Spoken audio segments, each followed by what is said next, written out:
In order for the typical leftist charge to be true, half of this country, the conservative half, the right half, the Republican half, has to be racist and sexist and terrible and bigoted and deplorable and irredeemable. If the typical leftist charge is true, a full half of the country, 150 million people, are just hate-filled bigots.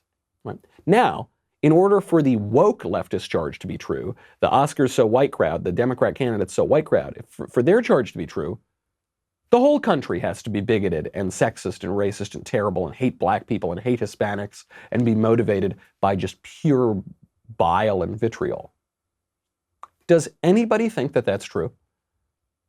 I guess the really hardened left thinks that, because the really hardened left hates the country, right? The really hardened, radical left hates the founding of the country, hates the history of the country, hates the traditions of the country, hates the present state of the country, believes that the present state of our society and government and politics is literally violent to many people. And so they want to completely get rid of it and progress forward. They want something new. They think that the only thing holding us back are these vestigial remnants of the American founding. And the minute we get rid of those, we can move on to utopia. That's true of the very, very hardened left.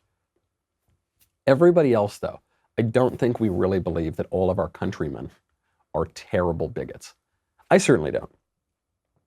We are the least racially divisive country on earth.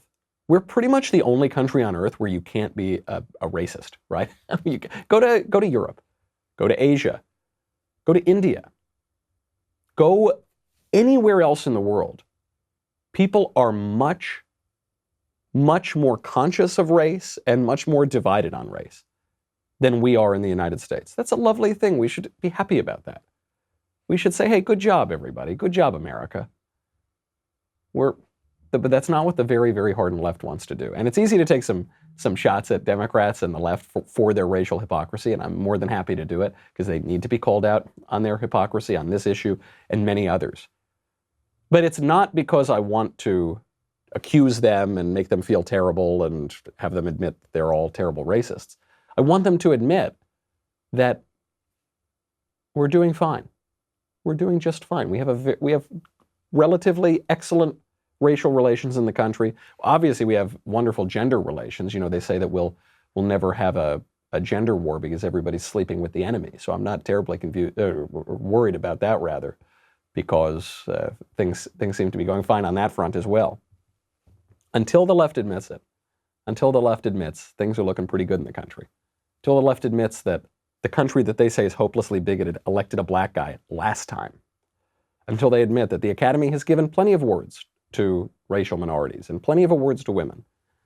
And if they want more, then okay, that's fine. I mean, that's Hollywood. They can deal with Hollywood. But until they admit that this isn't some just totally closed-off country, the patriarchy, the white supremacy, or whatever slogans and bumper stickers they're going to use, until they admit that, we are going to point out their hypocrisy. And we are going to laugh and enjoy and lap up the circular firing squad, because there is no sign that the left is going to cut it out.